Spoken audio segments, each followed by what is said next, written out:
Good morning, good afternoon, good evening, wherever you are in the world. This is REGANELITE. Hello, everyone. How are you guys doing? Apologies for starting a couple of minutes late.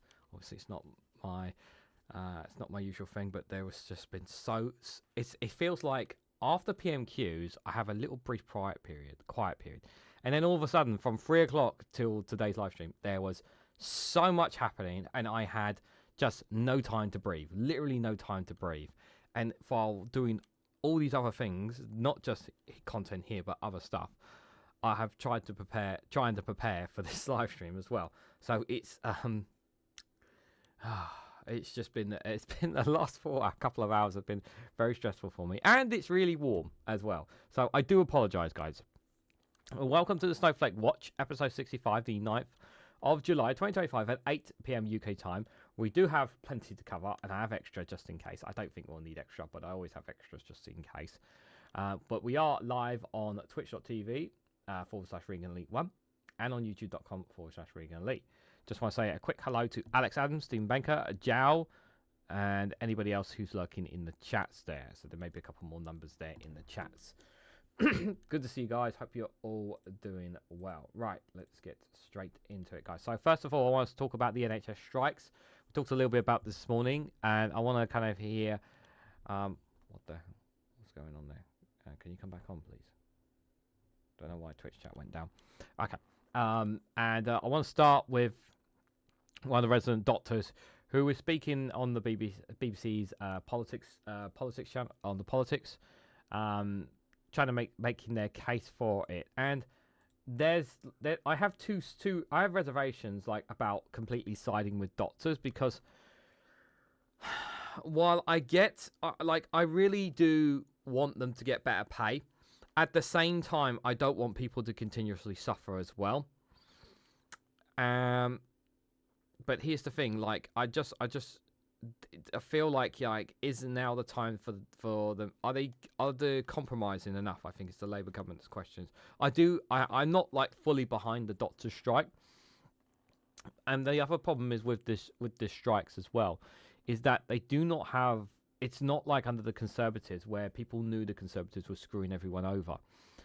People are not feeling it just as much this time around. People don't fully understand the situation around doctors, because they think that they've had plenty of pay. They think they're doing okay. They've had pay rises. So in their mindsets, they're like, but Labour's doing fine. They don't need more. Well, obviously, when they break it down, explain it, it's much more understandable. But to the average person, some people will just see, they're just being greedy. Now, unfortunately, that's how some people see it. So let's hear what one of the resident let's hear for one of the arguments have to say there. And good evening, Mithril. Hope you're doing well. And this is a terrible situation that could have easily been avoided if West Streeting had come to us during the ballot period or before the ballot period and start negotiations to restore the confidence in the membership that this journey to full pay restoration that he promised is actually going to happen. Because if you start a journey, stop at the first lay-by, that's not a negotiation. And at the moment, and the reason why we called out these strikes is because we met with him, and unfortunately there wasn't sufficient progress. He offered no additional pay whatsoever for a pay dispute. And that puts us in a really difficult situation when we have a significant portion of the membership saying that it's not good enough and that they need more progress. But there will be people watching this who might have a hospital appointment for those days, and they might have been waiting for that for a very long time. A lot of them could well be in a lot of pain. What do you say to them? This is the typical argument that people throw at when it comes to these strikes of, well, what about the people suffering? And this is the counter argument, and it's a fair counter argument, because it's like, well, somebody who needs that doctor's appointment when the NHS is still got a lot of work on its hands, this is the last thing you need. And you, regardless of whatever political party is, I want to see with the exception of reform, I want to see the NHS on their feet, and I want people to be able to get their doctor's appointments. I'm fully aware, Alex Adams, that they haven't had a real terms pay rise since 2010. I'm fully aware of that. But it can't be done. It can't be done overnight. That's the thing. So I'd say to them that I do genuinely sympathise, and doctors aren't exclusive from patients. I'm a patient. My family are patients. You know, we're all patients, and no one wants strikes. Doctors don't want to strike. What they want is to see that progress happen, and unfortunately, that just hasn't been met. I mean, you were awarded a 22% pay increase last year, and now you're asking for 29%. Is that right? We're not asking for 29%. We're Okay. asking for legitimate progress to restore that. So how much are you asking for? So, yeah, well, that's a conversation I'd love to have with Wes Streeting if he's willing to come to the table and negotiate, because there does not have to be a single day of strike action. There doesn't. It can be avoided now. Even though we've announced the strike dates, we are willing to But you must have some idea of what you're asking for. The last point. The reason why they're not going to give it publicly is because they don't want to give their hand away. They don't want to give their hand away, and rightfully so. They shouldn't have to say publicly what it is on that. But my biggest criticism of Wes Streeting is that he's going to the table and not offering them nothing. You're going to hear from Wes Streeting's response to this as well. He's not offering them anything. And the argument that he has is that his hands are tied. Well, if his hands are tied, then he needs to go to the Chancellor. For this year? I'm probably not going to negotiate on live television, but this is a conversation that I think would be very, very good for Wes Streeting, his team, and my team to sit down. He will feel that they did this. They did it last year. You got a 22% pay increase. On the provision. Last year was different. This is not the same conversation. Last year was different. Last year, the Conservatives would not talk to any NHS workers at all. This time, the Labour government did talk to them. Now, Labour have been talking to them here, but they're not But now the government are not talking anything at all about pay. That it was the first step in the journey to restoring our pay, and the second step doesn't look very big, because at that rate, 1% above inflation, it would take about 2 decades to restore our pay, and that's not progress that our membership is willing to accept. And by the way, yeah, within that 20 years that he's saying there's absolutely no way. Do we honestly think that the likes of the Conservatives, if they come back in, or Reform, if they come in, do we honestly think that they're going to keep to that commitment? Of course they're not. So they know that they need to make progress on this. This is the point from their point of view. I mean, it was a 55% turnout, but, as Ellie says there, it was less than half who voted for this. So what the data shows is that 9 out of 10 doctors that voted to strike, that voted in this ballot, voted yes to strike on pay. Yes, but only 55% of those who could vote voted. Yeah, you guys, I understand the arguments you're making in the chat, but you guys got to see it from the public's perspective. The public are not fully on board with these strikes. Yeah, to us, because we're paying attention to the devil in the details here. But from the public's perspective, it's in the minds of many of the members of the public, they see it as doctors being greedy. A lot of the members of the public who don't pay attention to the news and politics as well as we do, they will see this as them being greedy. They will not have the same public support as they did before. And that's in context of incredibly restrictive trade union laws that make it very difficult to actually get a mandate in the first place, but also the fact that due to tremendous failures in workforce planning, there are many doctors that are worried that they won't even have a job in August. And in that scenario, when you're not even sure you're going to have a job, you may not be very willing to return a ballot to increase your pay on a job you won't have.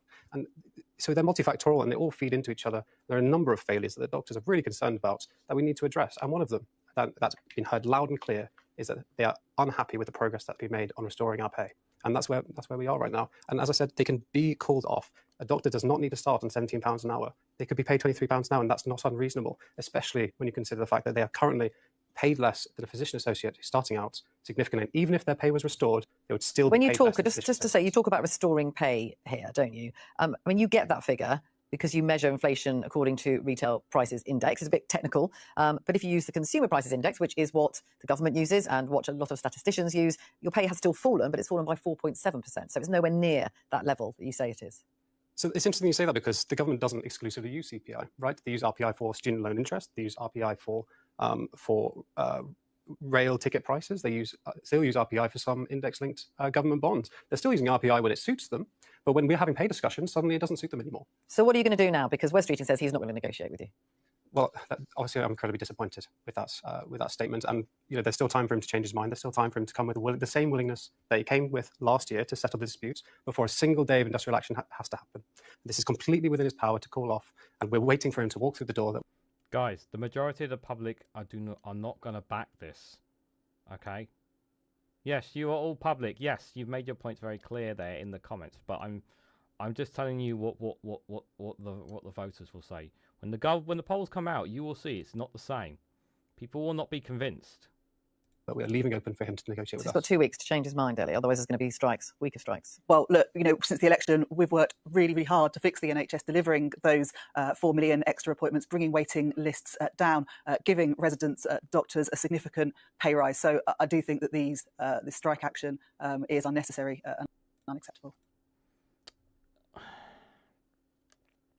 I can't fully get behind these strikes, guys. I know, I just can't fully back these strikes. Like, I understand that they want to get back to the real terms pay that they've lost since 2010. I accept that. I understand that. And I also understand, I also emphasize with the stress that I have with West Streeting not offering something when he sits down at the table with them. But the truth is, we honestly don't know what goes on behind closed doors when they actually have that actual discussion. We don't know. But this is a very difficult situation, because the government cannot be seen to the government from their point of view. And if you look at it from the government's point of view, if they chalk out the money necessary for these doctors, everyone else, and I'm not just talking about NHS workers, every other public sector will be demanding the same. And that is not to say that they don't deserve it, because they do. It just means that the money has to come from somewhere. And unfortunately, we know what the Chancellor is like with her purse strings.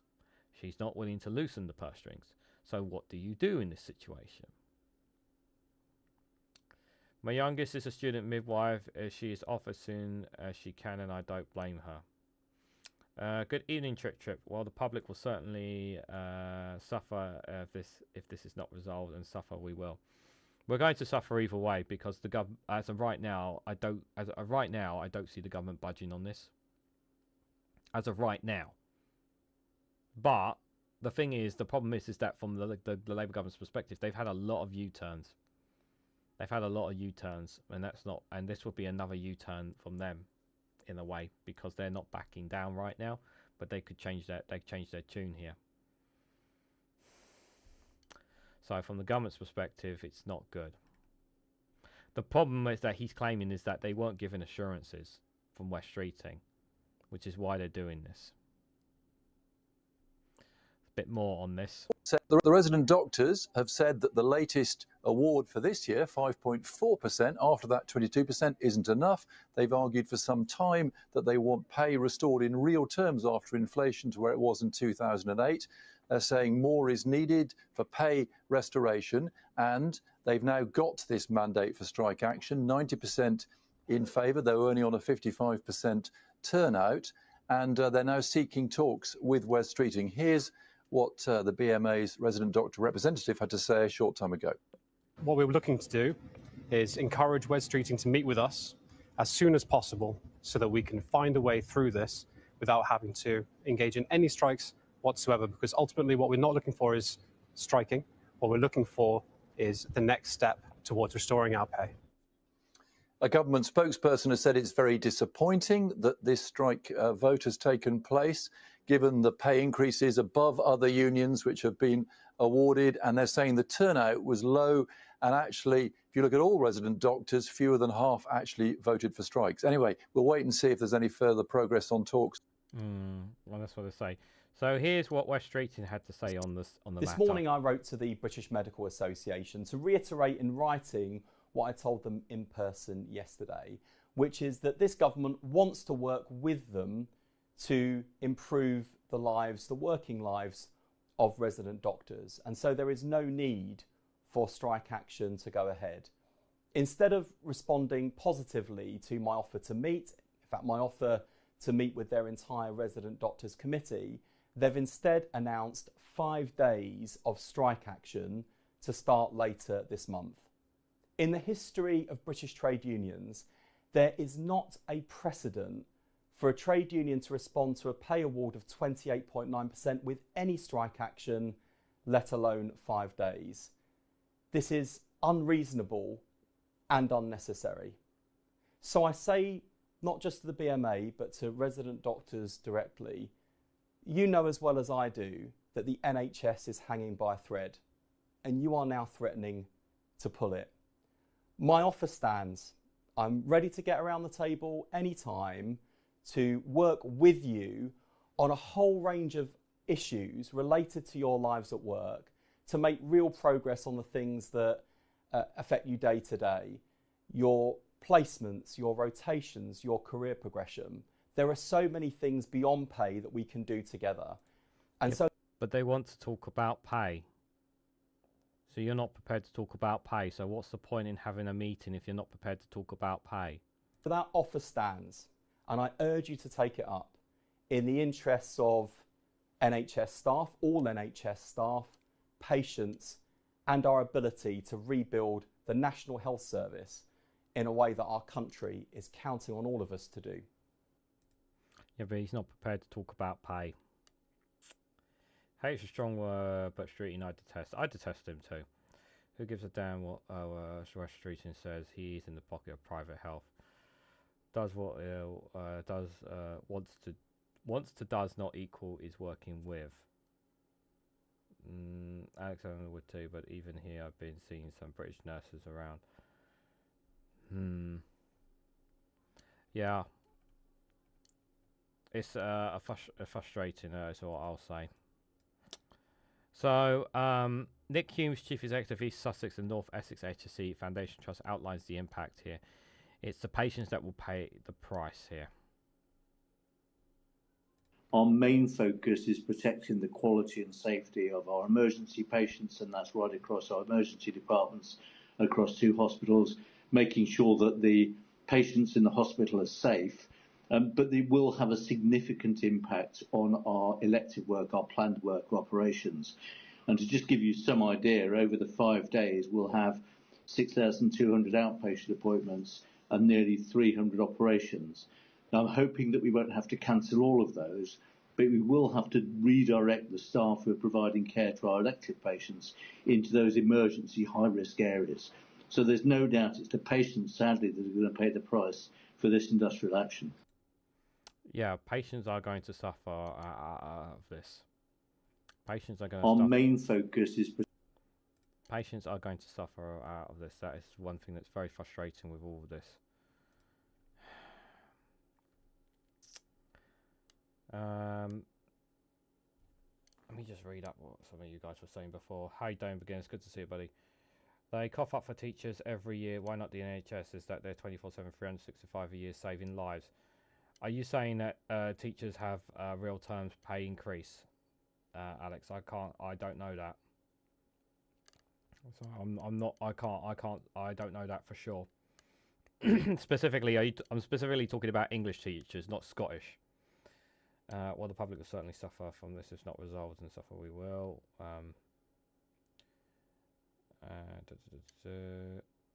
A year ago about this, they made a study and discovered that those with connections to the study, like being married to British citizen, okay, talking about something else there, Joe. Again, 50 families could move, and then 50% of all wealth in the UK tax them and pay the medical staff. Well, they're not ruling out a wealth tax. We mentioned that on Prime Minister's questions, but do I trust them to actually do a wealth tax? Probably not. Probably not. Interesting one here. Not directly the strike that we saw here. This was several days ago. I wanted to share this. Hundreds of NHS staff at Epsom Hospital aren't being paid basic agenda for pay or fair or working conditions.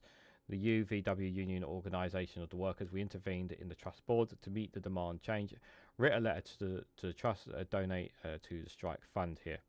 So let's just have a listen to this. So I thought this was quite interesting. To meet with the workers, the porters, the cleaners, the people who are running this hospital. Yeah. And what we really need, though, the agenda for change. Exactly, the agenda for change. Other Yeah. NHS workers are being paid on higher levels, getting more pension contributions. Yeah. Oh, there we go. Everybody needs agenda for change. Everybody needs agenda for change. Yeah. I want to understand, because my understanding of the union is just asking for a meeting. This is him, Zach, speaking at the CEO at the board meeting here. To discuss a way forward. Could I just get what your response? I don't understand why you won't meet them. So the response has been given by the Deputy Executive. As I explained before, this is a meeting in public hall. It's not a public meeting. So So we will want to work through this with you, but it is more complicated than saying yes or no. Yeah, of course it's about not me. I'm just here to No, make sure there's a I meeting. understand that, but we do need to carry But on. that's a commitment to meet with them to discuss. We will at the point of which will not be too long, to be honest. We actually get underneath. I'm very unspecific. You know, not too long. We're talking 24 hours. Weeks. I'd like to say it before the end of July. I actually want to thank you guys for your courage and your bravery and standing up for the right thing. My job title is very fancy and sounds very important, but actually the really important people are you guys. Because when people are ill and when they're sick, you're the ones making the food, you're the ones cleaning, you're the ones who are keeping these hospitals running. So when we see board meetings like that, where we see senior leadership, they need to be very clear that you are the people who matter in these organisations. You deserve to be paid properly, you deserve to be treated with dignity, and you deserve to have the proper working conditions, pension contributions, night shift contributions, agenda for change.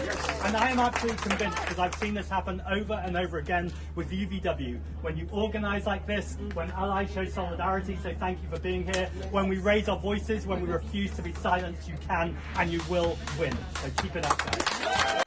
Zach Plansky doing really great stuff here. Like, I really hope he does get that leadership role. Really, really hope so. You know, this is somebody that speaks to a lot of people. He really, really is somebody who can really make a difference. As far as the NHS strikes goes, guys, look, I know you guys want me to be on the same boat, but I'm just not 100% convinced that the strikes are necessary, in my opinion. I know some of you guys vehemently disagree, and that's totally fine. But I just think that there needs to be more of a compromise. Yes, the Labour government should be offering something towards the pay to help reverse the strikes, to give them something, some reasonable guarantees that they will get to the number that they are looking for. Yes, I 100% agree with that. But I'm just not convinced, as of right now, I'm not convinced that the strikes are the answer. I'm not convinced that the British public will back it, as of right now as well. But like I say, that could change. Do I believe that they deserve better pay? Of course they do. All public services deserve better pay. Of course they do, guys. I'm not debating that they don't deserve better pay. That's not my argument. My argument is that I'm not convinced that this is going to work for them on this.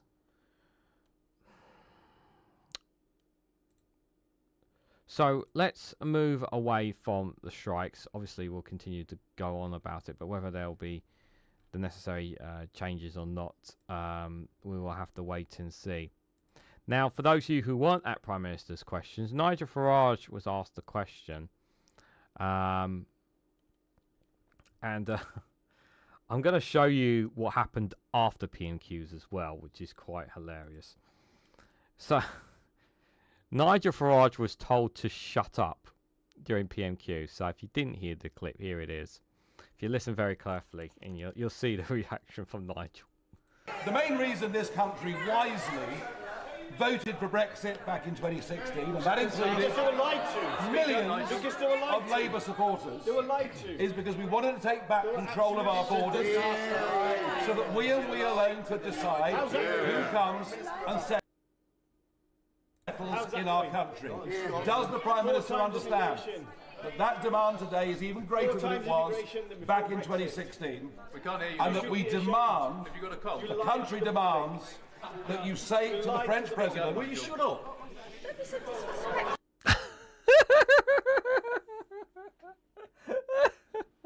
Do you want to hear that again? Let's play it again. That you say to the French President, will you shut up?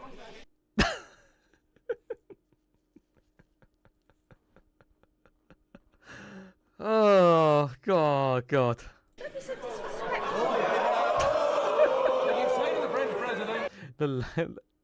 Look who's so mad down there.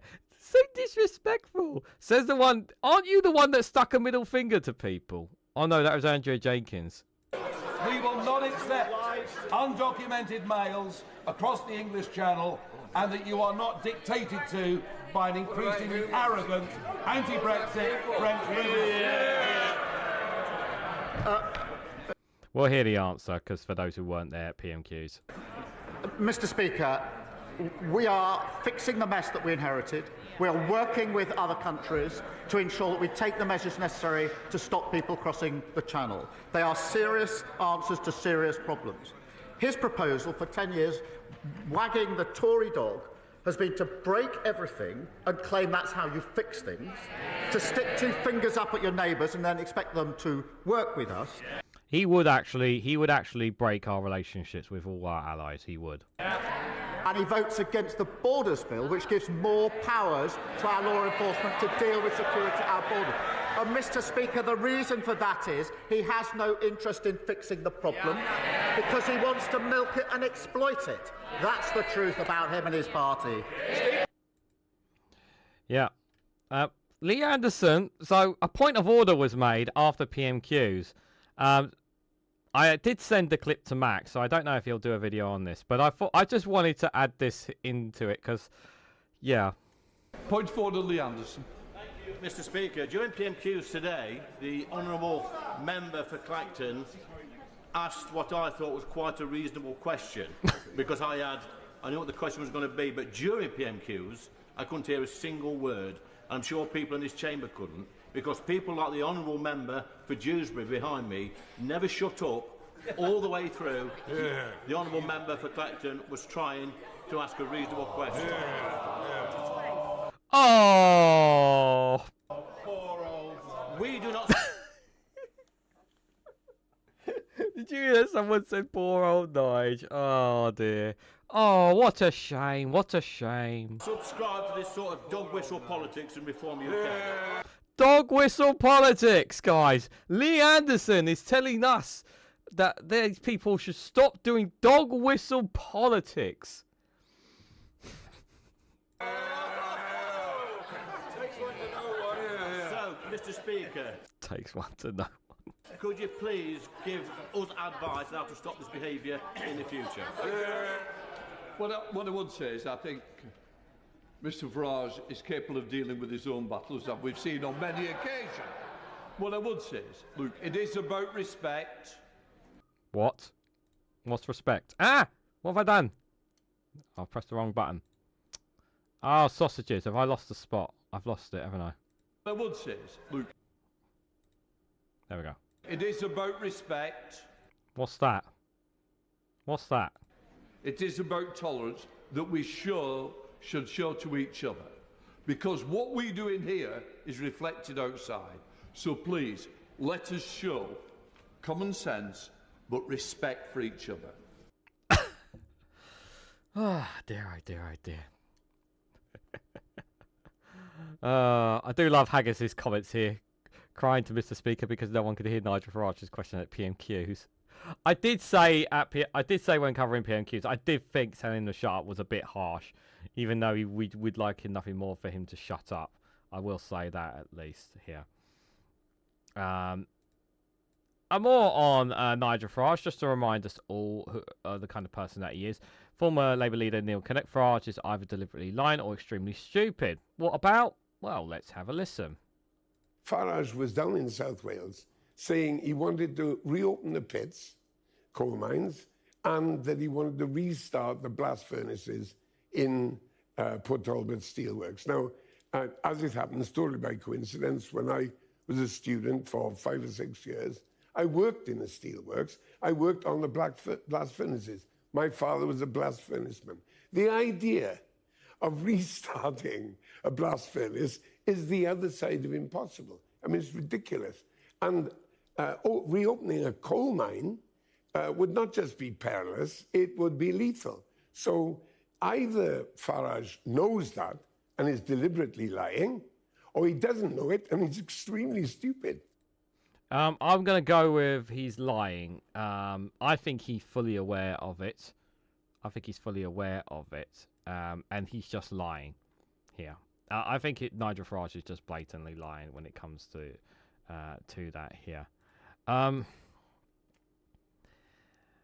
can't believe this one. So this was several days ago. Nigel Farage saying, maybe we're near the end of times for the democratic process. I want to be Prime Minister, use our position to change things. What change? What exactly, Nigel? What exactly are you planning to change? Let me just update my Twitter camera. There we go. For you guys, there. British sausages. That's why we left the EU. So how come we ended up with them in Parliament? That's counter Kev. That is an insult to sausages. To compare delicious British sausages to lying, rodent, foul-mouthed politicians. Sausages deserve better than that. It's not a fair comparison on sausages, I'm afraid. I'm sorry. Not a fair comparison. Maybe we're nearing the end of times for the democratic process. You say the end of times. Is this like a Avengers moment? I'm in politics not because I want to be Prime Minister. I'm in politics because I'd like to use that position to change things. I'm going to go on a hunch and say, nah, he doesn't actually want to be Prime Minister, but he's been paid a lot of money to become Prime Minister. I'm just going to put that on the record. 5% of the country hate me? Well, I hope so. I don't care. So we dealt with the Conservative. You don't care that people hate you. Well, good. Be glad that people hate you because we don't want you to be Prime Minister. We're coming for Labour. It is now becoming clearer by the week that the Prime Minister believes in nothing. I think the narrative... I don't know about... I'm not 100% sure about that. And by the way, just for those who know, it's Implausible Blog that put this clip together. So don't worry, it's not Reform. It's not Reform UK cheating us here. ...out there that this is broken Britain, that nothing works, that frankly they're both as bad as each other. This is now more deep set than it's ever been. So I have this thing that... Yeah, that's because Nigel, guess what? Because somebody keeps running it down in people's mouths, keeps ramming it down in people's mouths that everything is bad, that everything is terrible, that everything sucks about us. And it's like, that's not true. There are good things about England, there are good things about Wales, there are good things about Scotland, there are good things about Northern Ireland. The problem is that the likes of you always bring up the bad stuff. You always bang on about immigrants, taking jobs, taking hotels, taking aside, hogging up things all the time. But you never talk about solutions to people's problems. You never talk about like how you're gonna get people on their feet. You're never going to talk about the cost of living crisis. You never talk about what you're going to do to improve lives. Yeah, you're prepared to hammer, kick and scream and moan about the state of problems and places, but you never offer solutions. That's one of my criticisms. Like people who vote for reform, I always put this question, and I still don't get this answer from them. I ask, what has Nigel Farage done? He's been an MP for a year in Clacton. What has he actually done to improve the lives of people in Clacton? That's a general straight-up question. Or give me examples of where the reform MPs, where they have actually improved the lives of their constituents in their first year of being MPs. Just all I'm asking is for examples. All I want is examples. Not what they say they're going to do. I want examples. This is something that I'm always going to keep going home. This is now more deep set than it's ever been. So I have this thing that I call the supermarket test. That you go to the supermarket occasionally and you push your trolley around and you buy the essentials. Tonics, limes, that sort of thing. And who buys tonic as an essential? Just out of curiosity, I would have thought bread and milk would count as an essential. You're going round. This country's in a perilous state. Nothing works. We're getting poorer. GDP per capita falling quite consistently. So let's get into it then. So first 100 days, you walk through the front door of number 10. Yeah. What's the plan? So you have to leave the ECHR. Yep. Let's take away Britain's human rights. That'll definitely fix things, guys. If we leave the European Convention on Human Rights, that will definitely fix the migrant problem, while secretly taking away the rights of people in this country as well. I never necessarily believe what anyone says. I do, however, believe in the rights to say it. Thank you for that £5 super chat, Mr. E. Yep, unless it causes violence and harm to others, I think to a certain extent there. But thank you for the £5 super chat. I appreciate that. You have to be prepared to look at the UN refugee convention, but to redefine it nearly exactly three-quarters of a century later. So basically, he's not ruling out the possibility of leaving the UN convention. Is that what you're saying? Not having the European Convention on Human Rights written into British law, which distorts everything. And number two. And by the way, it's not European courts; it's international courts again, and British judges are on that panel as well. But you know, you guys know that because it's been mentioned 5,000 times. But Nigel Farage won't tell you that.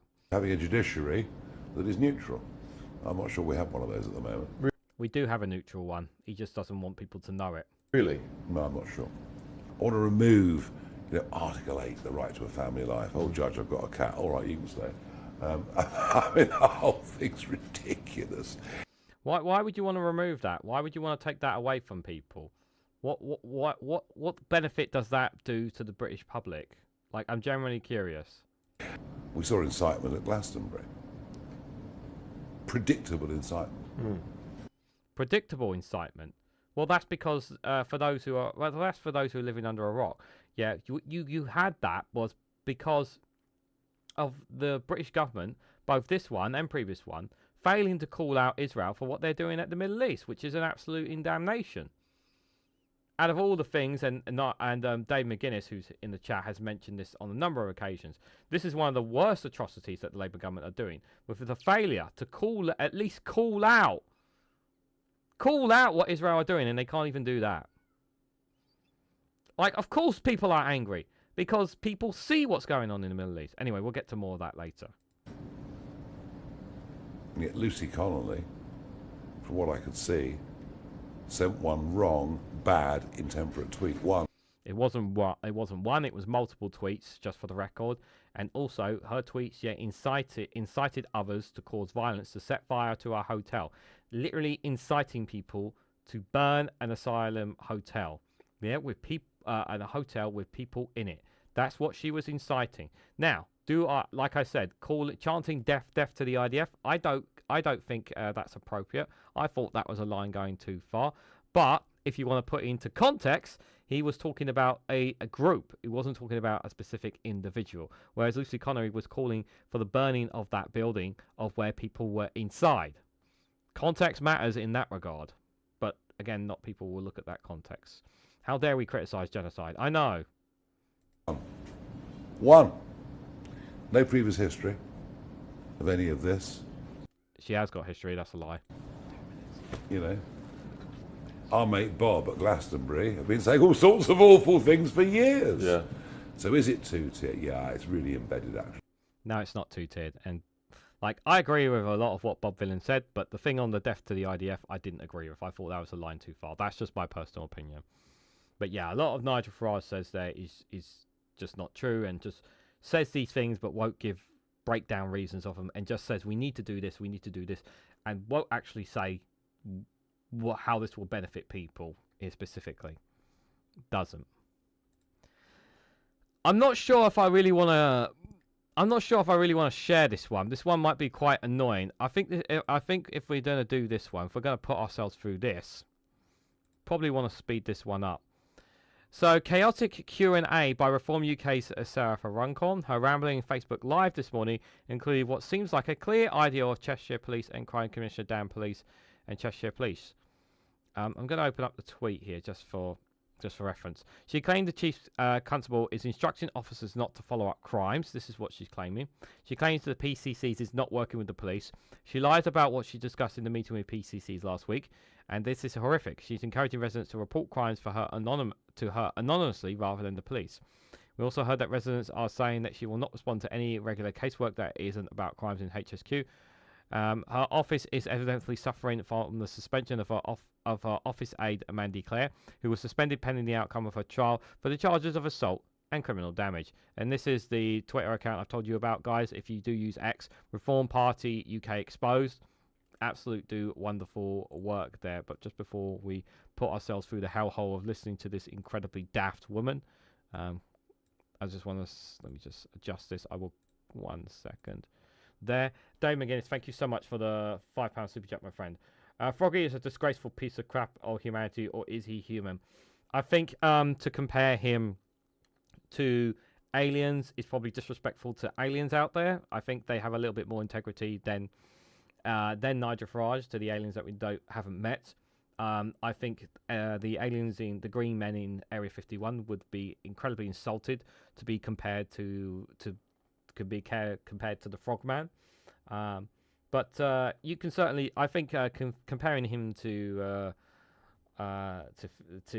piece of crap, I think that's a fair assessment. But probably aliens, you know, like I did like E.T., you know, for example. You know, I don't want to put Nigel Farage on the same level as E.T. I wouldn't go that far. It is two-tiered. The law trends rich very differently to minorities. In that way, in that aspect, yes, it does. In that aspect, yes, it does. But I don't like using that language because it plays into their hands respectfully, my friend. Mithril, thank you for your comment. Right. Billy, can you give us an update on the HMO issue in Runcorn? Whew. Let me just see. Hold on. Is there... Apologies if there's no subtitles, so hopefully you can hear it. If you need me to turn it up, just tell me. This has been a big one, Billy, recently. Again, as some of you may know, if you follow my Facebook page, and in fact read some of the local press, that this issue has been denied in terms of the fact it exists by the local Labour councillors. Look, I try not to make this political, but this is a fact. It's been denied by the local Labour councillors and by the leader, the police crime commissioner, Dan Price. I've been raising this through the campaign when I fought the by-election campaign, and the reason I raised it was because so many people living next door or living in the street where there is an HMO have problems. Problems of antisocial behaviour, problems of crime, problems of their children being approached on the streets by men. I mean, I have letters virtually daily telling me about, you know, men that are flashing. Police won't do anything about it. Okay, so let me just stop right there. Okay, you're saying you've got letters, you get told this daily. Can you, like, are you going to just, like, understandably you don't want to share the names of them, but are you going to show the letters? Could you like pull up a bunch of letters on your Twitter and redact the names and show us these letters if you get them daily? You know, could you do something like that? Is that possible, just to show that this is definitely not something that you're making up in front of everybody right now? You know, men that have approached young children, asked them if they'd like to earn some money. I hear these stories quite often, and I'm like still waiting. Like I'd like, if you can, do you have some evidence to verify this? Like, apart from like coming straight from you, like I'd like to, like, do you have witnesses that are prepared to talk about this? Like, this is a lot of allegations. Really upsetting things going on. So I raised this. I went and had a meeting with the police crime commissioner because he said that I was lying, making it all up. And so I went and saw him, and I told him about the people that had come in. I didn't give any names away. Okay, let me just stop right there. So you're saying that the police are accusing you of lying. I don't think the police will straight up accuse you of lying, but the fact that you won't give the police their names, why would you not want to give the police the names? Like, if this is happening to people, why would you not tell the police their names? Like, it's the police's job to protect and serve the public. Why would you not want to tell them that? Why would you want to keep that a secret from the police? Am I the only one that sees there's something wrong here? Like, why would you keep that hidden from the police? I told him about the evidence that I'd seen, Evidence that you've seen, okay. CCTV I'd seen, the stories I'd heard, and yes, it has been reported to the police. So have you provided the letters and the video footage and everything necessary to the police then? Because then they wouldn't be accusing you of a lie, or unless of course you're lying right here to this morning live stream that you did. And to say it hasn't suggests that the police crime commissioner himself is not in contact with his own police force. Because if I know about it, and of course since I've been your member of parliament, many more people are telling me their stories. So it is a massive issue. It's one that I am campaigning on all the time in Parliament. I talk about it a lot. No one else does, because. Do you really? I thought you were talking more about stopping the boats more than anything. Wasn't the last question you brought, Prime Minister's question, was something about migrants coming across on boats? I thought that was something you were talking about. I don't recall that. I mean, I don't listen to every single hearing in Parliament, but I'm going to go out on a limb and say you probably don't talk about that all the time. Maybe it's just me, guys. You know, nobody wants to pick up these difficult issues, but I won't be silenced on this. It's happening in our community. So the Police Crime Commissioner has agreed that now it is an issue, and we have given him the stats, you know, on the issue and how many. So hold on a second. Now she's saying that the police are looking into the issue when she said right at the start that the police were not looking into the issue. Are you getting confused as I am, guys? There are. He's now agreed it is an issue, but I'm going to go and see the Chief Constable, and we're going to talk about this. So that's the meeting. I only saw the Police Crime Commission on Friday, so I'm going to set up a meeting with the Police Constable, and we're going to have a series. Let's just forget the Police Crime Commissioners. In my opinion, it's a wasted position anyway. I don't know what I got them. Just cost you and me, the taxpayer, more money, and I don't actually know what they do. So you want? Do you even know? Oh my God! You don't even know what they do.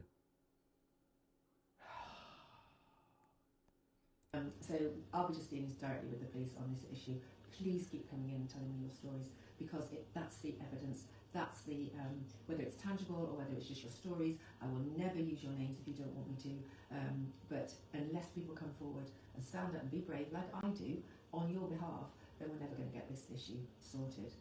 Yeah, but they need to go to the police, not to you. You're not a police officer. Respectfully, you're not a police officer. You're an MP. Why do people need to come to you when they're supposed to be reporting to the police? Like, I'm sorry. Like, I'm just going to go on a limb here and say, you're not Jess Phillips, you know. Like, if they really want to talk to someone, Jess Phillips would probably be a more reliable person. Just saying in terms of a politician. What I would say generally on the subject of illegal immigrants working, and I should have said this on the last question, working in and around our constituency. I know that in the last 2 weeks, well, I've been told by people that work in Runcorn Shopping City that in the last 2 weeks there's been 2 appearances, shall we say, raids is a bit strong maybe, of enforcement officers looking for people working illegally, and they have taken certain, you know, made some arrests, if that's the right word. Do you have any evidence to support this? I mean, she's very vague with a lot of this, isn't it? If you listen very carefully, she's very vague with all this. And people are very aware, certainly in Runcorn Shopping City, that if they're working there illegally, we're onto them. So already there's change out there. Already there's a feeling that the things I'm saying on your behalf are starting to make a difference. So it's going to be an ongoing campaign. Right, let me go back to... It's just, to me, it's a lot of vagueness in it. Like, she's saying that these things are happening. Then she was saying that the police constable is not helping. Then she said there was. A lot of what she's saying doesn't add up. Okay? Now, like I say, I don't follow her very well. And I'm going to let Reform Party UK Exposed find out more information about this. Like I said, if you do have a Twitter and X, do follow them. They'll dig up more information if there's any truth to this. But if I just want to put this out here again, she slams the Chief Constable for instructing officers not to follow up. She claims the PCCs is not working the police. She lies what was discussed in the meetings with the PCCs last week, and this is horrific. She encouraged residents to report crimes to her anonymously rather than the police. So this is the thing that sticks out to me more than anything, is why would you not encourage people to talk to the police? She needs a good scene too from a deaf-blind man. What she's doing is not helping people. That telling people to talk to her and not talk to the police. Yeah, she talks a lot but says nothing. Yeah, she does talk a lot and say nothing. Some of you guys may have seen this one as well. This was last month. A reminder of just how embarrassing Reform councillors are. So this is Reform UK councillor James Walkie-Gurley of Notts County. He was interviewed at Notts TV, Lauren Morgan's last week. Rabbit in headlights. He had no clue what he's doing. So he was asked general questions here. And I wanted to break this down with you guys because, remember, I'm not a politician too. You know, some of you guys may have better knowledge than I do on this stuff. But let's just listen to some of the very simple questions that he would be asked as a councillor. Very simple. I'm looking forward to working with EMCA on a range of issues such as transport, skills and economic development to bring investment into the county. So how do you, at this standpoint, as also with the new authority, how do you see the relationship with EMCA moving forward?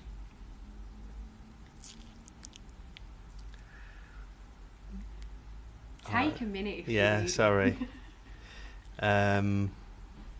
It's not really a hard question to answer.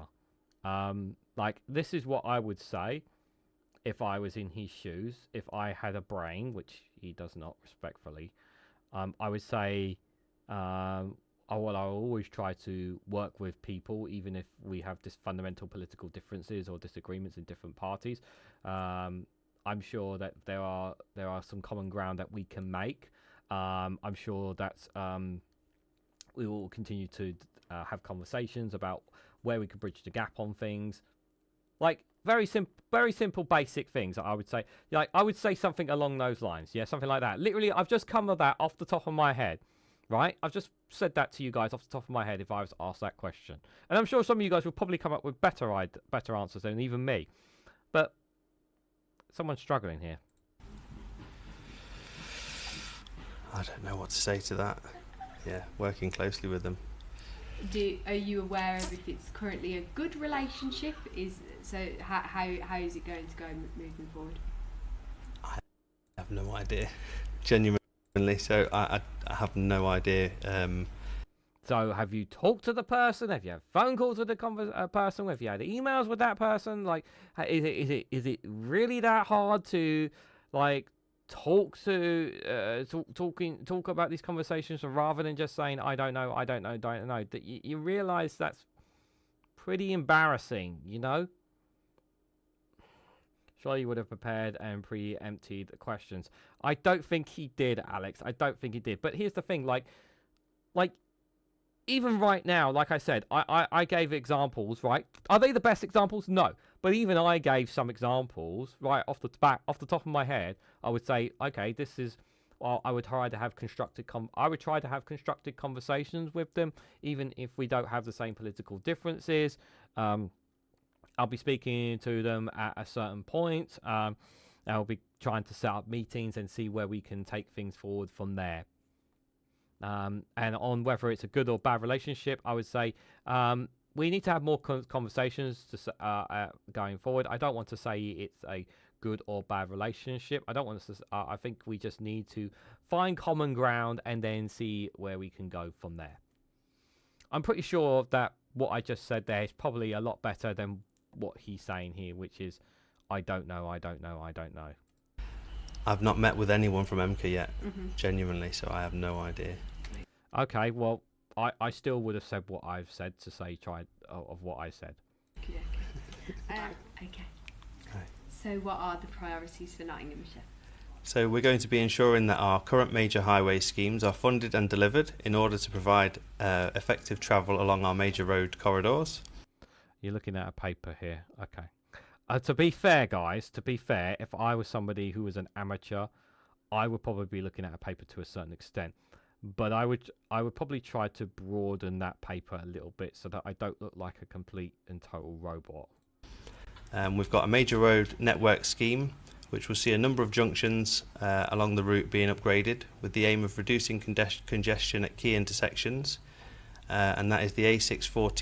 I know I'm cutting off here, guys, on this point, but I just wanted to say here, guys, that I would have tried to memorize some of it a little bit. Especially knowing that you're going to be on a TV, going to be interviewed.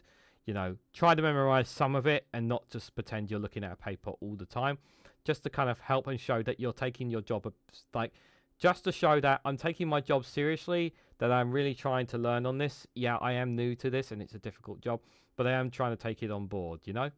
A6097 major road network scheme. We'll be providing more traffic capacity for the future. Can he not look at, does he have to look at it and read it from piece by piece there? It will support economic growth and housing delivery in the local area and enhance the like, why are you, like, it's just like, can you say anything that's not on that piece of paper? And enhance the strategic road network and support other road users by improving facilities for pedestrians and cyclists. You know what you could have done instead of doing this interview? You could have just sent an email out with that piece of paper, with everything you just said instead. Okay, so from your standpoint, what would you say one of the top ones of those is for residents? Ollerton roundabout for sure. How so? I don't know. It just needs fixing. Okay, can you elaborate?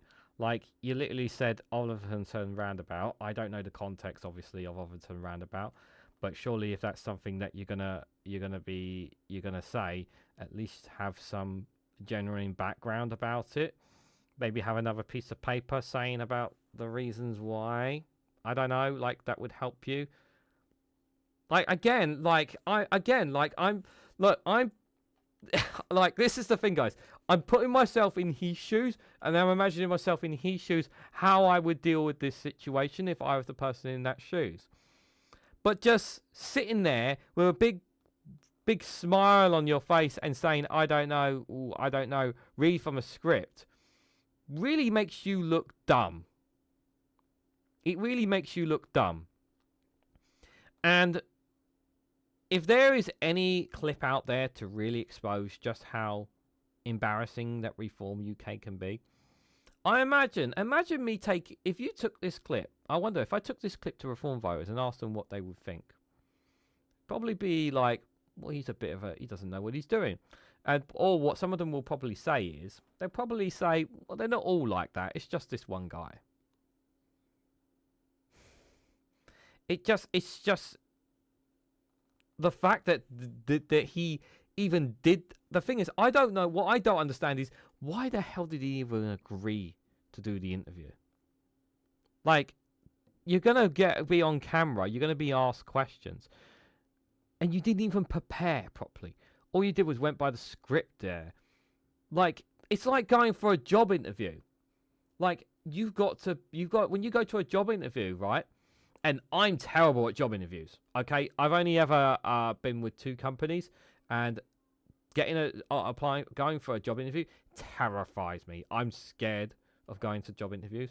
But even I remember when the last job interview I went to apply for the last retailer I was with. Like, even I had most things prepared. I had pretty much everything prepared. So, like, it's wearing British shoes, Regan. I don't know what shoes he's wearing. We can't see what shoes he's wearing. But prepare or prepare to fail is the message I have for him. Pathetic. It's really, really pathetic here. More on Reform UK. Apparently, Nigel Farage doesn't like comedy here. Oh, he doesn't He doesn't like comedy. Well, yeah. This just kind of shows just how sad of a person he is. Sorry, but why would you not like comedy? Comedy's great. But apparently, Nigel doesn't like it. I was put in a dressing room once with Nigel Farage. What, as a challenge? I think so. Well, it was a gig that was put on by The Guardian, so I do think they were playing a trick on both of us. How long were you in the room? Maybe 15 minutes. And did it seem like that?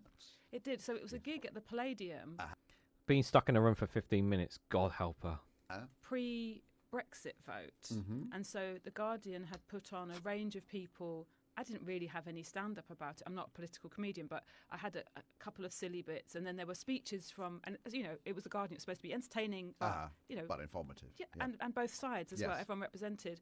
And Nigel Farage was already in the dressing room when I got taken in, and they said, "Oh." They actually didn't tell me who he was. They knew that I knew. he's a rock star. So they were like, "Nigel, this is Sarah Pascoe. She's a comedian." And the door slams, and he says to me, "I don't find comedy funny." And I'm obsessed with that as a statement. I don't find comedy funny. And I'm obsessed with it because he didn't say, I don't find, because everyone has opinions on comedy. I don't find some comedy. I don't, even I don't like women's comedy, or I don't modern comedy, or stand-up comedy even as a genre. To say I don't find comedy funny, and comedy is defined by its funniness. Yes. So he sort of unexisted as a genre, and I thought I don't find food nutritious. Yeah, I don't find food edible. Yeah. It then becomes not food. Yes. That's so freaky. That's so freaky, isn't it? Like, here's the thing. Like, that tells me how out of touch he is with the British public, but the British public don't know that. The British public don't know that he is that. And here's what he will do. He will put on a fake laugh.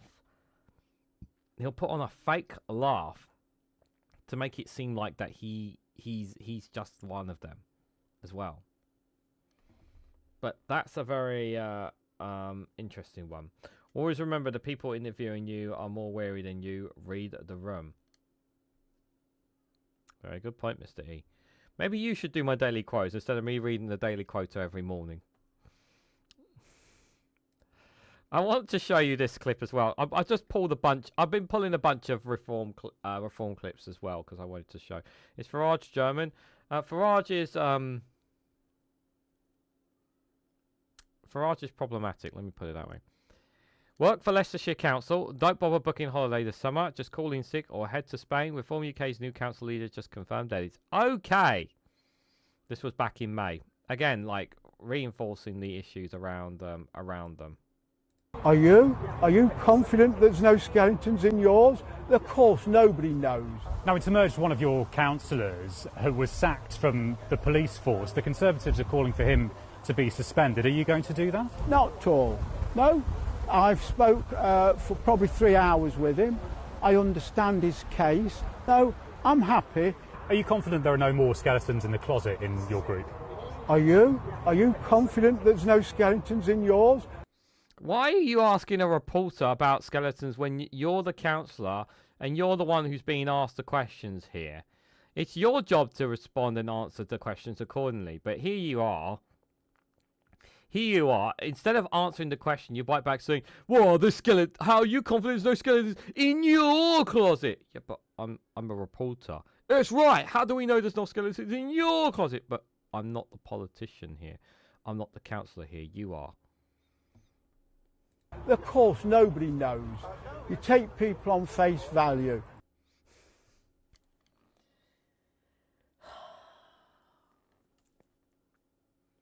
Reform UK, guys. Nigel does not like comedy as he's normally the butt of the jokes. That is true, David. That is true. He is the butt of the jokes.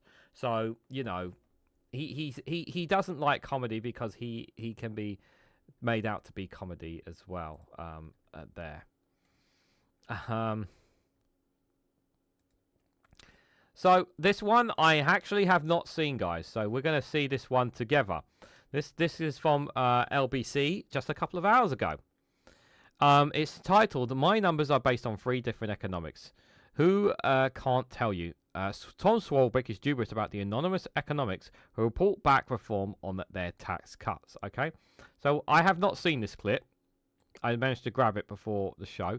So we're going to watch this one together and really see how this goes. Remember, this is Richard Tice here.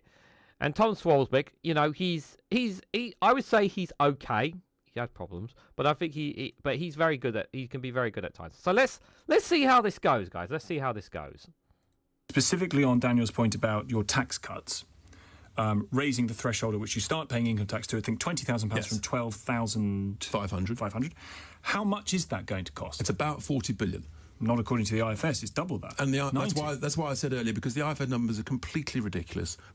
Okay, so the IFS are wrong, guys. There we go. A juvenile forecast made on the back of a fag packet. Made on the back of a fag packet. That's how you counter fact. That's how you counter information from other statistics. Yeah, you just say they're wrong. They're just made up. But our numbers are right, guys.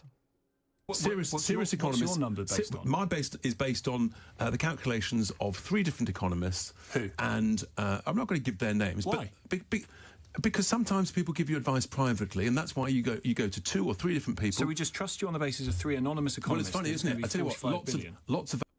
Yeah, this is it. This is it. No. We're not lying to you. Reform would never lie to you guys. Yeah, trust me. I have sources. Yeah, I have sources, guys. So you can trust me. Yeah, I have sources. Yeah, do you want to know one of my reliable sources? Pingu. Trust Pingu, guys. He's got sources. You know, if he tells you that the sky's going to turn green tomorrow, it means it's going to turn green tomorrow, because he'll never lie to you. This is exactly what Richard Tice is implying here. Yeah, this is exactly what it is. if the moon is made of cheese, if I say the moon is made of cheese, the moon is made of cheese. But we can see that from photos and people who have been on the moon that it's not made of cheese. But I'm saying it's made of cheese. My sources are saying it's made of cheese. Who are your sources? No, my trusted sources. Common sense, guys. Where is the common sense? Hello, Billy Kershaw, and anyone else I haven't said hello to. Hope you're doing work. Show your workings. I'm sorry, but Pingu does not reveal his sources, guys. Sorry. He has he can't share that information with you guys. You can understand. Voters are trusting us. That's why we won the council elections and the mayoral elections. People want to see some reality to the rhetoric, don't they now? You're in charge at councils. Correct, and I fully accept our job now in those councils is to start to deliver on some of the things we said, whether it's some of the sort of the cultural issues, like which flags you want outside buildings. Yeah, because flags, guys, that's really big, very important issues, is the flags. We really need to deal with these flags. These are the most important issues ever. The moon better be made of cheese. My toaster is ready.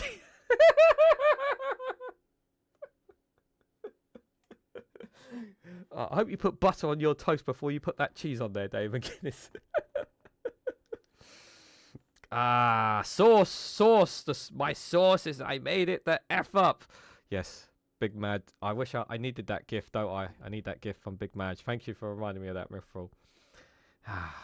Buildings, or actually on the real savings. Can we make the savings £5 and 100 that we've talked about?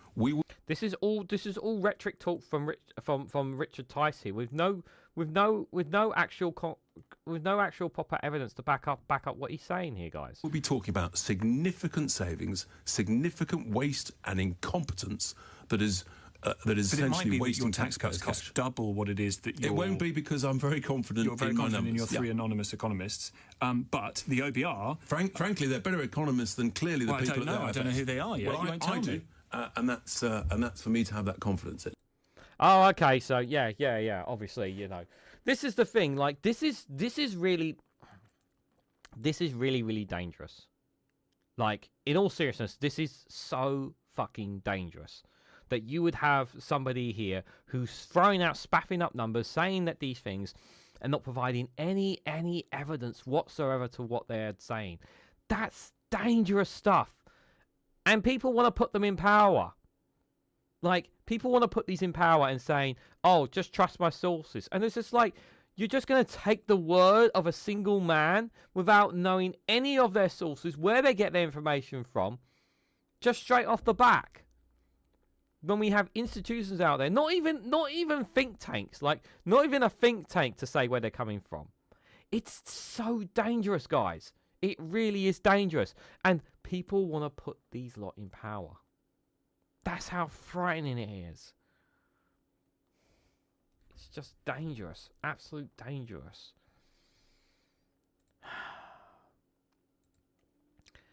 I was going to play some clips of Emmanuel Macron and his visit, but I don't think it's worth it, if I'm honest, guys. I don't think it's worth going through. But I think what we need here is we've been going a little bit. I know I started a little bit late, but we're going to go to Gaza in a bit. But first, I think we need to to hear from a guy from Portsmouth on some of the issues that have been happening in the UK, guys. Colin from Portsmouth is on the line. Hello, Colin. I am disgusted, Anthony, absolutely disgusted. Jeremy Corbyn hates Britain so much that he's starting a new party with Sabrina Carpenter. Zara Sultana. Who does Colin. he think he is? Oliver Cromwell? He might as well be standing over King Prince Charles and Diana II and urinating on them. Right. That's what he's doing to our country.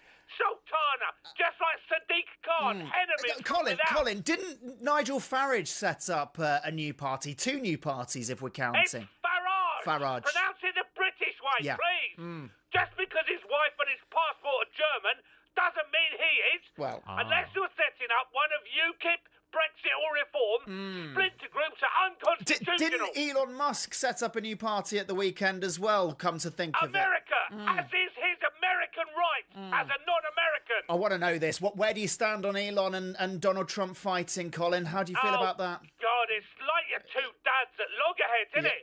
well- Stop quarrelling, dads, and let me play my Nintendo in peace. I hope when they do reproduce, they'll find a compromise. So when they how do two dads produce a baby, Colin? Especially from you. Come on, Anthony. Elon is the father of technology. Right. He'll find a way. But I tell you this, Yeah. I'd like to see him give birth for once. Maybe he and Boris Johnson wouldn't be so obsessed with repopulating if they had to carry an infant to full term. Anyway, mate, my point is, Jeremy Corbyn is bad for democracy. Thanks for having me on. Love to the family. Love to the family, Colin. Love to the family. Imagine how much that baby's share price would go down in 9 months, all because of the so-called tolerant left. Yeah. Share prices on babies. My God, that would just be terrible for the stock market, guys. Terrible, terrible, terrible for the stock market. Absolutely god awful. I want to... Which one should I go with first, actually? I'll share that good one for later, actually. I'll share the good one later. Let's hear from a man of common sense. The great Mr. Bernie Sanders. God, I love that man. Let's hear what he has to say, guys.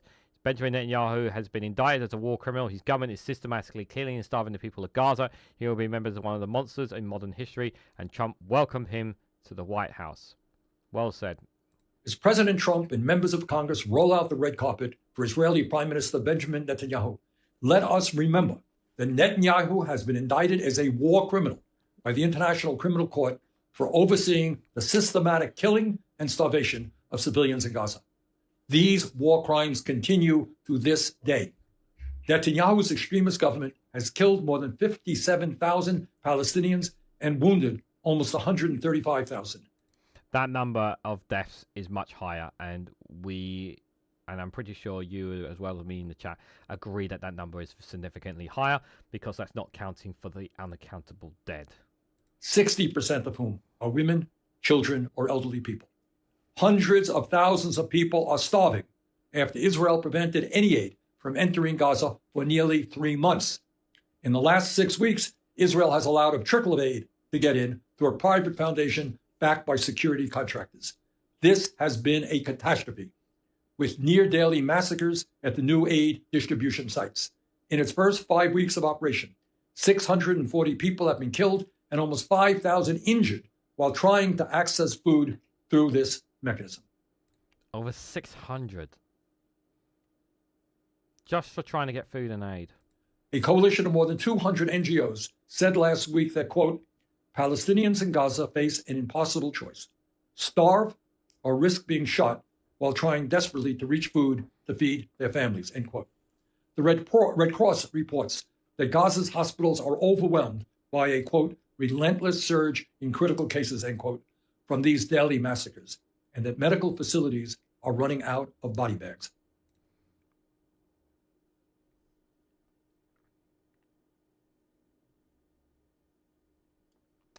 Running out of body bags. Running out of body bags. That makes me sick to my stomach. The Israeli newspaper Haaretz interviewed Israeli soldiers posted to these distribution points, who say they are ordered to shoot into crowds of civilians who pose no risk. One soldier said, quote, it's a killing field. Where I was stationed, between 1 and 5 people were killed every day, end quote. Netanyahu's extremist government is also preventing baby formula from reaching hospitals, meaning mothers who have been starved for months and cannot breastfeed their infants have no alternative but to watch their children slowly starve. This is the man that Donald Trump and Congress are welcoming this week, a war criminal who will be remembered as one of the monsters of modern history. Given the corrupt nature of the American political system, where billionaires are able to buy elections and heavily influence legislation, it will not be easy to stop U.S. military aid for the Netanyahu government. But that is exactly what the American people want us to do, and that's what we've got to do. Together, let's make it happen. Thank you.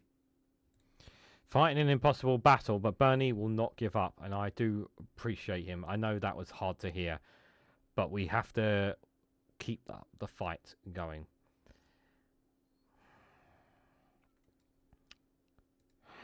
This makes me sick to my stomach.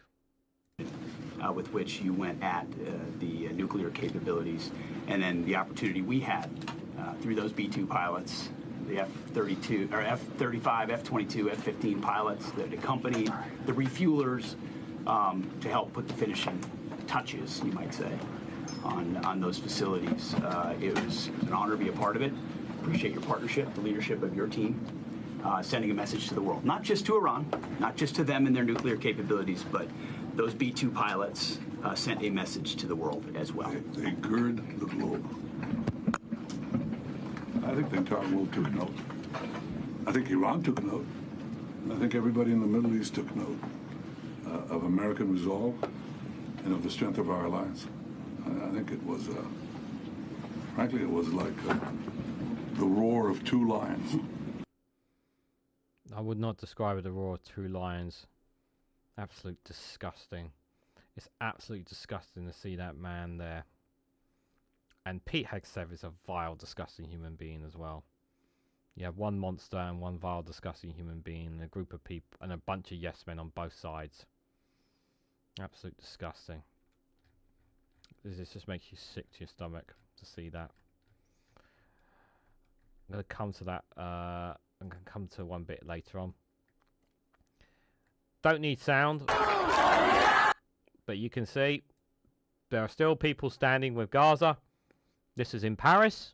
This was yesterday in Paris in support of Gaza, which is very good to see. What I really like is that everybody is all, the majority pretty much all wearing red, showing their support for the people of Palestine. And these are still happening in many countries. It's just not reported as much.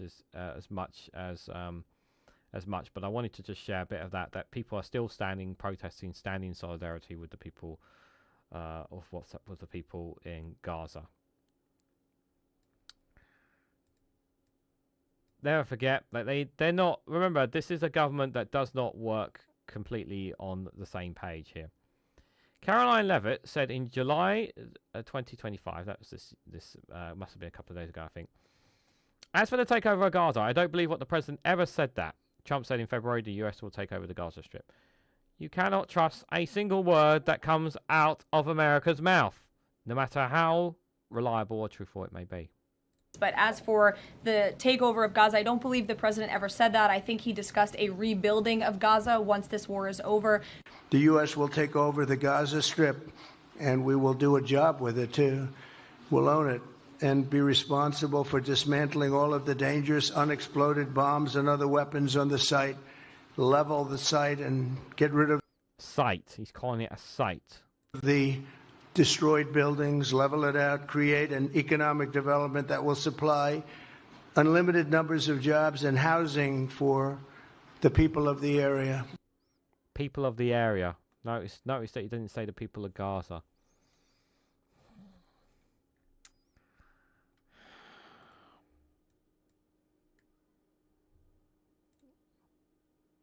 Should I play the sound? This is a daily occurrence in Gaza.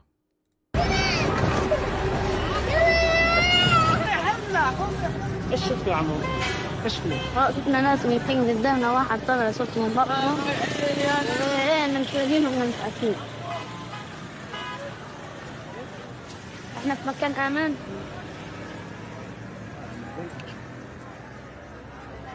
المكان كنا قاعدين فيه. شوف واحد رفقويا يرن عليه. طب انتوا مين معاك؟ اخوك معاه. اخويا كان معاه. قالنا روحوا سبقونا هنا لحد. صارت الضربة شرطنا. طيب. كان في مكان مرة شرطنا فيه ضرب عليه. كم اخوه ذا؟ معايا كم.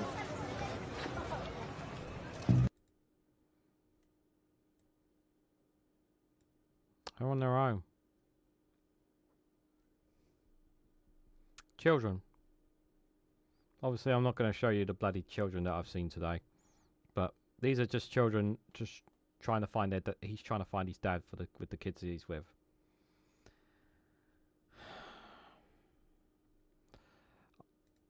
I want to thank DW News for sharing this. It's a very powerful news piece here.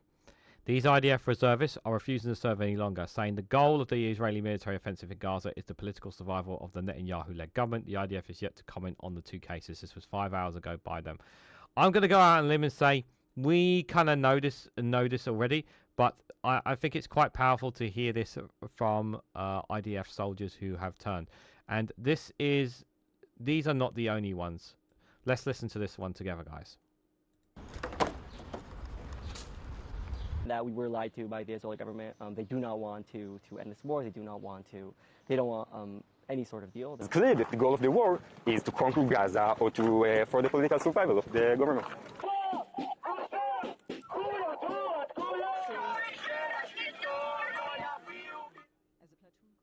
This decision, it was clear that the goal of the war is not to bring back the hostages and bring security and a long-term ceasefire that will bring us a long-term, maybe negotiations and peace. Last year is among some 200 soldiers who signed an open letter threatening to stop serving if a ceasefire wasn't reached and hostages returned. I'm not a pacifist. I understand that any sort of warfare has collateral damage. I'm going to slow it down because there were some text that we saw that we didn't see there. People get hurt. We all suffer during a state of war. But it has to have an end. You know, it has to have a purpose that we could stand behind. Vic believes there's a sense of impunity among soldiers in Gaza. We know this because we've seen many documentations and footage of confirming this as well. There is no accountability towards the action that soldiers do. So it doesn't really matter if you, how much of validation did you have on the fact that this person was indeed a terrorist? It doesn't really matter because there is no accountability. In southern Lebanon, Finney's mission was to find Hezbollah weapons. Houses where weapons were found were demolished. But he said the destruction was indiscriminate. This became a part of the mission, so we had also to blow up like houses that had no military equipment in them. And it is not a specific command from my commander. This is a part of the large war. Everybody does it.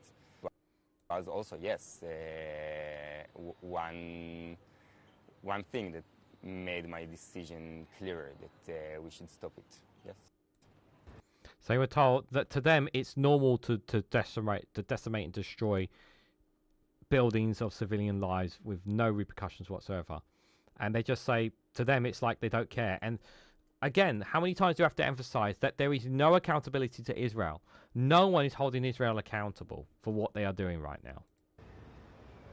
Both men believe Israel has the right to defend itself, but they have been punished by and called traitors. Finney was sentenced to 25 days in the military prison. Arthur was dismissed from the reserves. We have the goal of ending this war. We understand that the Israeli government does not care about us. They do not care about our lives, about what the Israeli society wants. You know, most of the people in Israel want a hostage deal and to end the war. That every poll for the last, maybe 10 months says that. But they just really do not care. Like, they're not connected to the same reality that we are in. And the numbers are going to slowly grow because the psychological damage and toll that it's going to have on Israel is going to be everlasting from this, whether they succeed or not in what they are doing. And I've said that the main goal is for Netanyahu to remain in power. Like, he cannot agree to a ceasefire because it will blow up his government. So he needs to have continuation of war. He needs this to continue in every inch of the words. Isn't Lebanon a sovereign country? Just saying. They are a sovereign country. But Israel doesn't care. That's the problem. Israel does not care.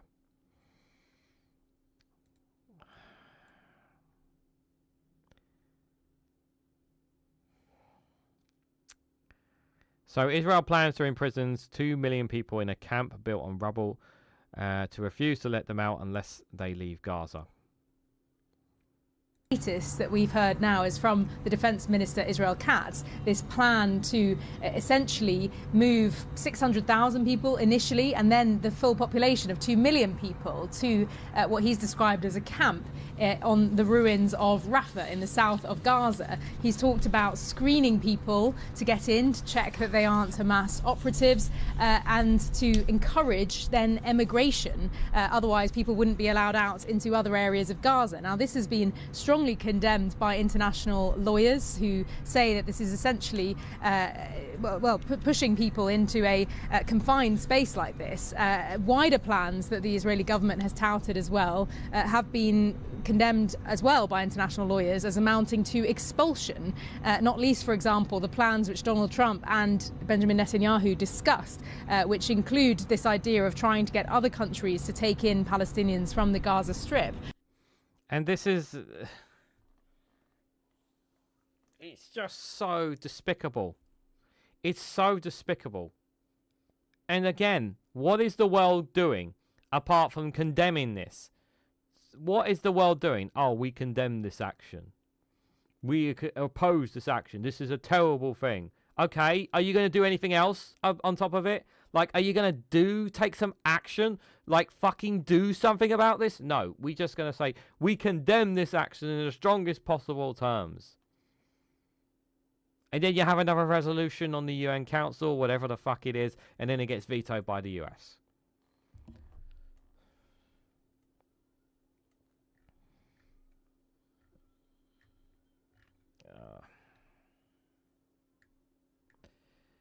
And then this fucker has the goal to do this with Donald Trump. He's forging peace as we speak in one country and one region after the other. So I want to present to you, Mr. President, the letter I sent to the Nobel Prize Committee. It's nominating you for the Peace Prize, which is well deserved, and you should get it. Thank you very much. This I didn't know. Wow. Thank you very much.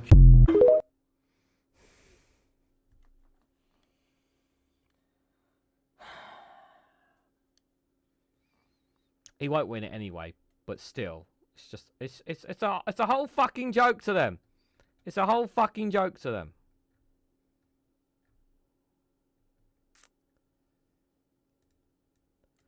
I have my differences about Macron. I'm going to play one more clip after this. I'm not going to play the rest. There's one more clip after this. I want to give you guys some callous. What the hell did I just witness? You just witnessed Israel nominate the Prime Minister of Israel, Benjamin Netanyahu, nominate Donald Trump, the President of the United States, for the Nobel Peace Prize. That's what you saw. Yeah, I'm not joking. Now, this one part of the speech that Macron gave in the UK Parliament, that, you know, I really think we should at least hear this bit. We want a ceasefire. No discussion. And today, working together in order to recognize the state of Palestine and to initiate this political momentum is the only path to peace.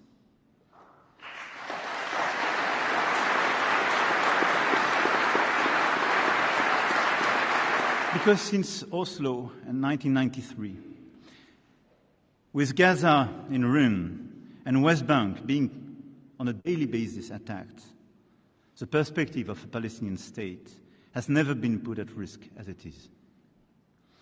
And the objective of a recognition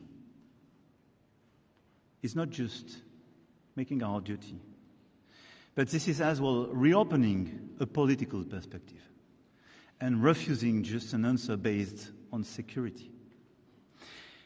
And this is why the solution of the two states and the recognition of the state of Palestine is as well, according to me, the only way to build peace and stability for all in the whole region. I want to believe that a two-state solution is still possible, but I just can't see it. Now, I will say this. If we see the Israeli government overthrown or Netanyahu gone and perhaps a new government in, it is entirely possible, it's highly unlikely, but it's entirely possible that perhaps it could come back on the table. I know it's highly unlikely, but every day another village is attacked, another people in homes in Palestine are finding themselves pushed out, and Israeli settlers are moving in, and nothing is being done about it. Every day we've already just seen about obviously what's happening with inside Gaza, and the very talk of Israel trying to expunge people out of Gaza to take the whole land for themselves. There's nowhere for these 2 million Palestinians to go anyway. I've said this before and I've said this again. Jordan will not take them because they already have a huge amount of population of Palestinians already. Egypt cannot take them because not only have they already taken in Palestinians already, but also they're taking in refugees from other African states because guess what? There are other conflicts taking place on the continent as well. So they will not be taken anymore. Saudi Arabia will not take them. Why? Why would they want to take them? Iran already has a big enough population. They will not take them. And not only that, they despise Israel. So they would never agree to it anyway. Afghanistan would not take them. And Iraq would not take them. Syria have just had a regime change more than 6 months ago now. And the last thing they want is 2 million Palestinians dropping in their country. Lebanon is already in ruins. So who are we looking at to take these people in? And I don't this is the thing, you're literally trying to get rid of an entire nation, an entire ideology, an entire nation of people. There is nowhere for them to go. This is their lands, this is their homes. But the Israelis, in their minds, they believe that this land belongs to them and that these people do not belong there. The two-state solution is pretty much a dead duck at the moment. But my only hope is that if there is a change in government in Israel, perhaps maybe there may be discussions again. So I want to show you this clip that happened in Malaga. This is a reminder that Israelis are getting treated. Now I'm going to play the clip. Oh shit! I've ruined my cover. So the headline is: Israelis are evicted from a restaurant in Malaga. Sons of bitches kill people and you come and you spend your holiday here. What nerve? Love it. Go eat in Gaza. Now, I'm going to just put this on the record. I don't know. I honestly don't know how they know that these people here are Israelis. We don't have the full context of this video, okay? I want to put that on the record, okay? But what I will say is that we should not assume that every single Israeli out there is in support of what is happening in Gaza, of what is happening in the Middle East. We should not make that assumption. Like I say, we don't have the full context. We don't know if these Israelis are in support of the government, are in support of what they're doing. But we shouldn't assume. But what's happening is, because of what's happening in Gaza, Israeli citizens will be targeted. And this is a direct result of the Israeli public. And you are going to see more of this over time. You're going to see if people make themselves clear that they are Israelis in other countries, you may start to see more of this, especially people who are sympathetic, and rightfully so, to the Palestinian cause. Invitado, gracias. Fuera de aquí. Oh, sorry. The text will come up. Just 1 second. Invitado, gracias. Fuera de aquí. Matas Palestina, vais a comer en Gaza. En Gaza hay cerveza buena. Muchas gracias. Nada.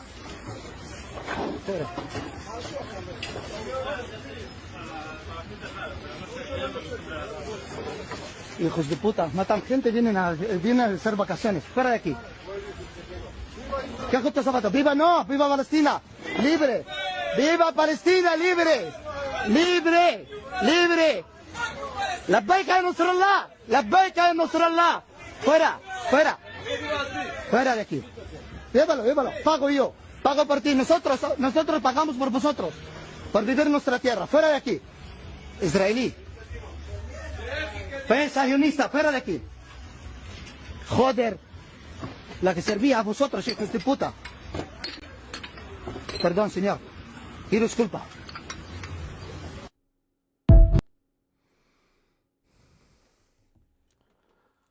Here's the thing, guys.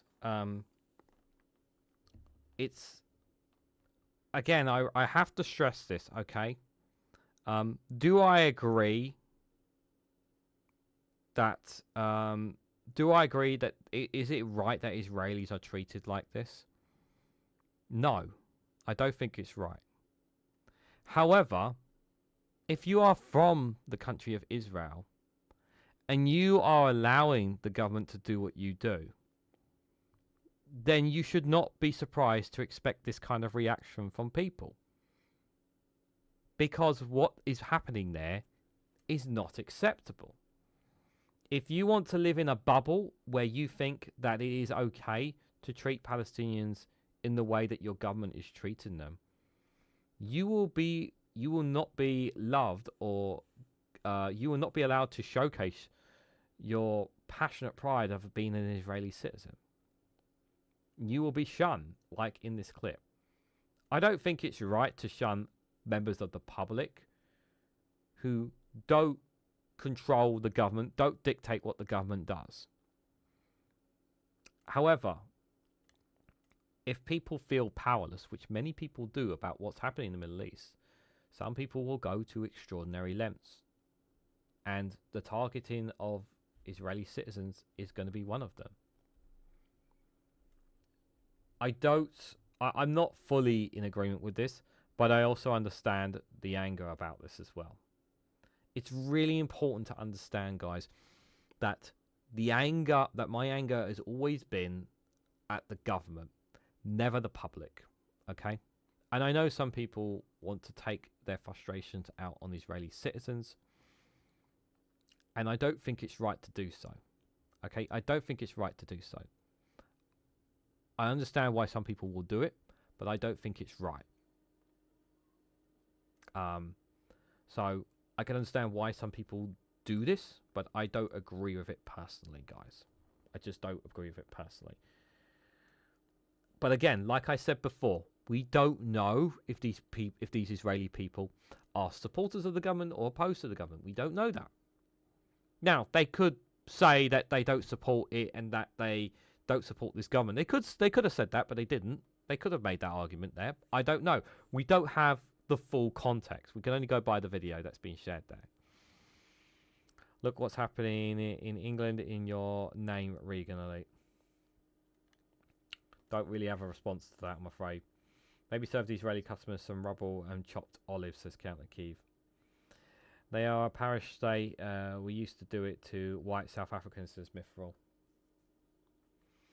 Agree 100% on REGANELITE, but I kind of see why the sentiment, not excusing it. Yeah, like the thing is that I don't want to take the humanity out of me because of how I feel about what the Israeli government are doing.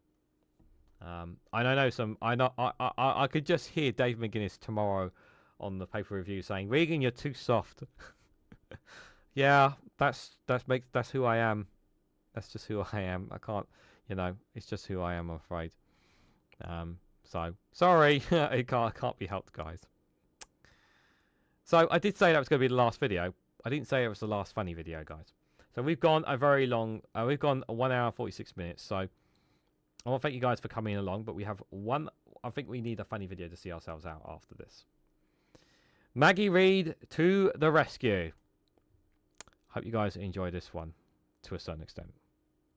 Hi, I'm Kristi Noem, Secretary of Homeland Security, 53-year-old pigtail enthusiast, human rights violator extraordinaire, and cruelty cosplay queen.